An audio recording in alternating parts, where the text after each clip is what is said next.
Hello students, আজ আমরা class 9-এর ভৌত বিজ্ঞানের অ্যাসিড, ক্ষার ও লবণ চ্যাপ্টারটার প্রথম অংশটা পড়ব। হাই স্টুডেন্টস, আমি অরিজিৎ স্যার।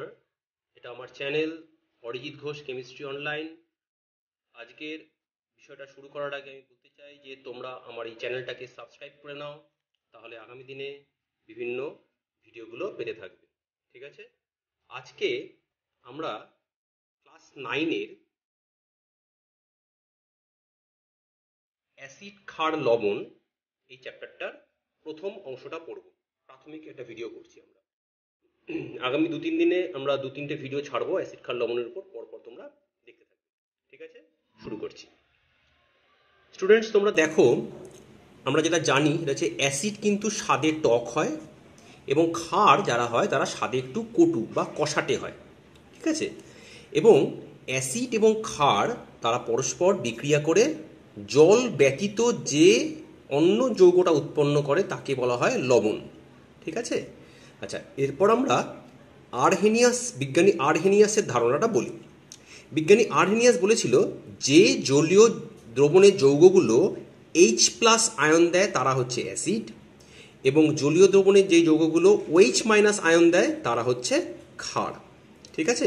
যেমন ধরো আমরা এখানে দেখতে পাচ্ছ যে HCl ভেঙে গিয়ে H+Cl- দিচ্ছে, HNO3 বা নাইট্রিক অ্যাসিড ভেঙে গিয়ে H+NO3- দিচ্ছে। তাহলে এইগুলি হচ্ছে অ্যাসিড বা অম্ল। আর ক্ষার হচ্ছে দেখো NaOH, দেখো এরা ভেঙে গিয়ে জলীয় দ্রবণে Na+OH- দিচ্ছে এবং KOH ভেঙে গিয়ে K+ এবং OH- দিচ্ছে। তাহলে এগুলো হচ্ছে ক্ষার। ঠিক আছে?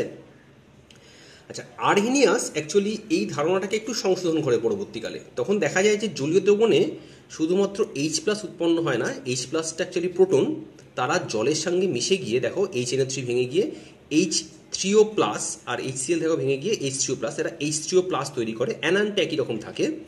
এই H3O+কে বলা হয় হচ্ছে গিয়ে হাইড্রক্সোনিয়াম আয়ন। ঠিক আছে স্টুডেন্টস?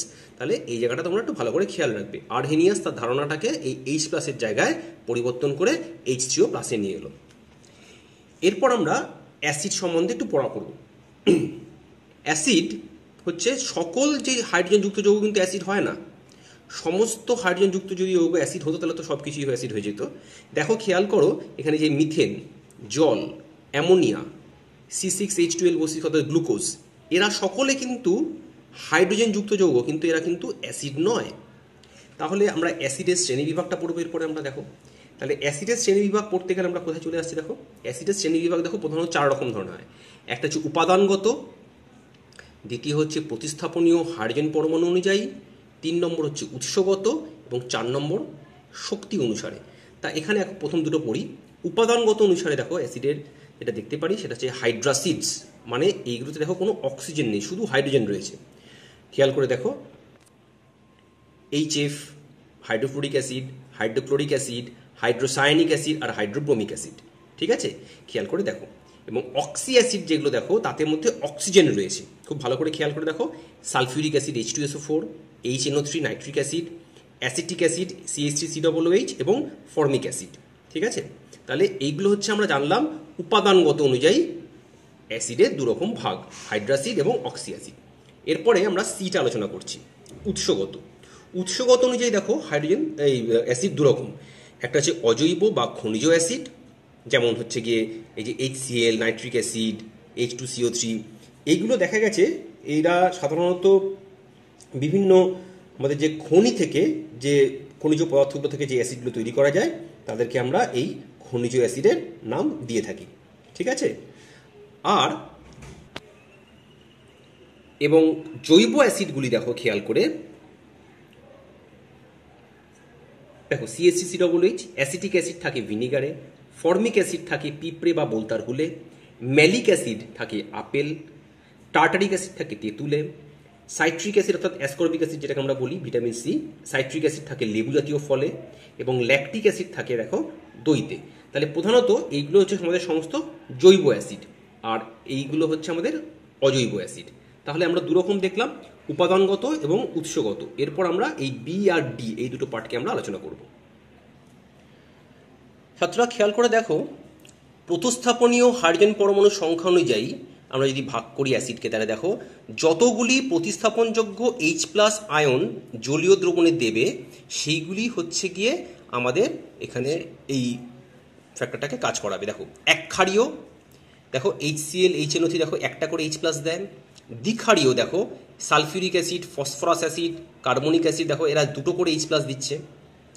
আর ত্রিক্ষারীয় দেখো ফসফরিক অ্যাসিড এরা 3টে H+ দিচ্ছে। তাহলে যাদের হাইড্রোজেন পরমাণুর প্রতিস্থাপনী সংখ্যা অনুযায়ী একক্ষারীয় অ্যাসিড, দ্বিক্ষারীয় অ্যাসিড এবং ত্রিক্ষারীয় অ্যাসিড, এখানে একটা ইন্টারেস্টিং জায়গা দেখো H3PO3-তে 3টে হাইড্রোজেন থাকলেও এই 3টে হাইড্রোজেন কিন্তু প্রতিস্থাপনযোগ্য নয়, দুটি প্রতিস্থাপনযোগ্য। যেখানে ফসফরিক অ্যাসিডে কিন্তু দেখো 3টেই প্রতিস্থাপনযোগ্য, এগুলো একটু খেয়াল রেখো, ঠিক আছে। আচ্ছা, এরপর আমরা আসছি দেখো 4 নম্বরটা শক্তি অনুসারে। শক্তি অনুসারে যদি সালফিউরিক আমরা অ্যাসিডকে ভাগ করে দেখো দুরকম হয়, একটা মৃদু অ্যাসিড আর এটা হচ্ছে তীব্র অ্যাসিড।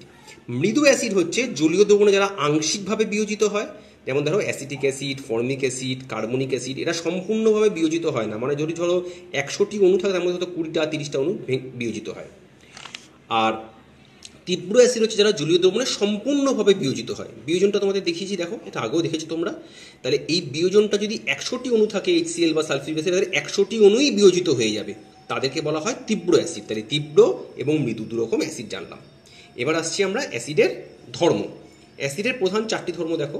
জলীয় দ্রবণে H3O+ আয়ন উৎপন্ন করে, এরা স্বাদে অম্ল হয়, এরা নীল লিটমাসকে লাল করে, লিটমাসকে আমরা একটু পরে পড়বো, এটা এক ধরনের নির্দেশক। আর ক্ষারীয় অক্সাইড বা ক্ষারের সঙ্গে বিক্রিয়া এরা লবণ ও জল দেয়, ঠিক আছে স্টুডেন্টস। এরপর আমরা চলে আসছি ক্ষার এবং ক্ষারক সম্বন্ধে পড়ব।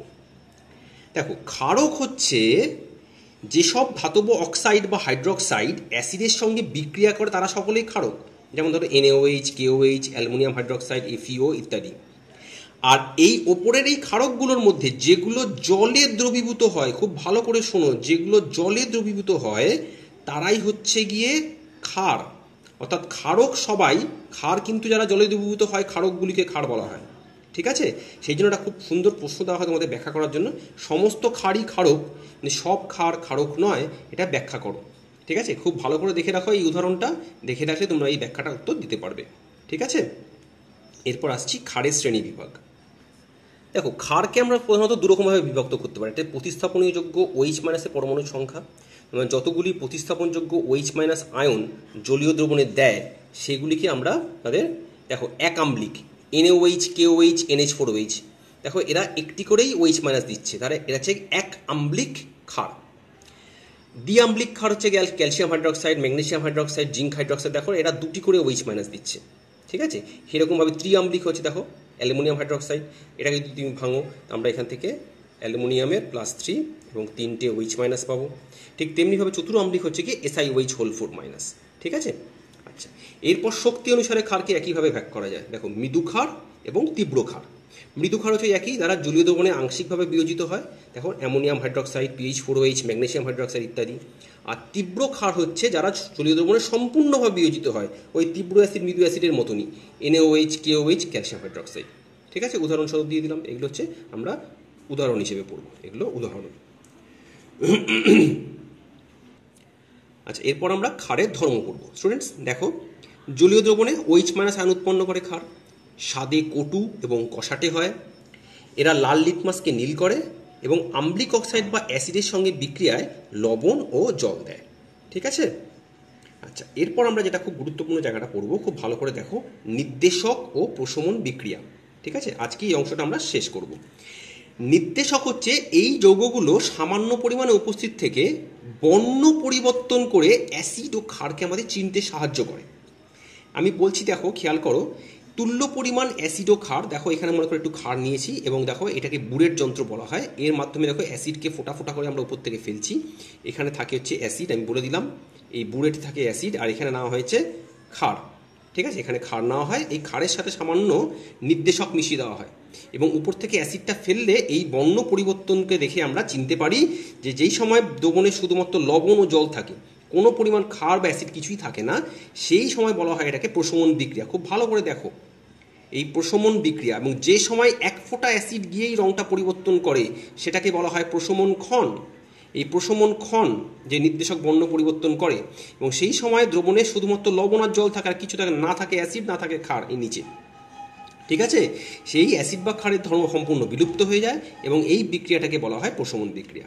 ঠিক আছে স্টুডেন্টস, এইবার দেখো আমি এখানে কয়েকটা তোমাদের জানার জন্য কয়েকটা নির্দেশকের নাম দিয়ে থাকো, লিটমাস, মিথাইল অরেঞ্জ এবং ফেনলফথ্যালিন। এবং এই যে প্রত্যেকটা নির্দেশক তারা তাদের স্বাভাবিক বর্ণ দেখো, লিটমাসের বেগুনি, তারা অ্যাসিড দ্রবণে লাল, ক্ষার দ্রবণে নীল এবং প্রশম দ্রবণে বেগুনি, এবং প্রত্যেকটি দেখো নির্দিষ্ট বর্ণ তাদের অ্যাসিড, ক্ষার দ্রবণে এবং প্রশম দ্রবণে রয়েছে।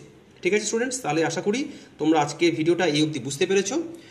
এর পরের ভিডিওতে আমরা এরপর ডিটেলসটা আলোচনা করবো, সেটা অ্যাসিড ক্ষার লবণের দ্বিতীয় ভিডিওটা হবে। ঠিক আছে, তাহলে ততক্ষণ তোমরা ভালো থেকো, আর যদি চ্যানেলটা তোমরা সাবস্ক্রাইব করে নিও যদি ভালো ভালো ভিডিওগুলো পেতে থাকবে, এবং ভিডিওগুলোকে শেয়ার করো আর কমেন্টস করে লাইক দিও। ঠিক আছে, ভালো থেকো।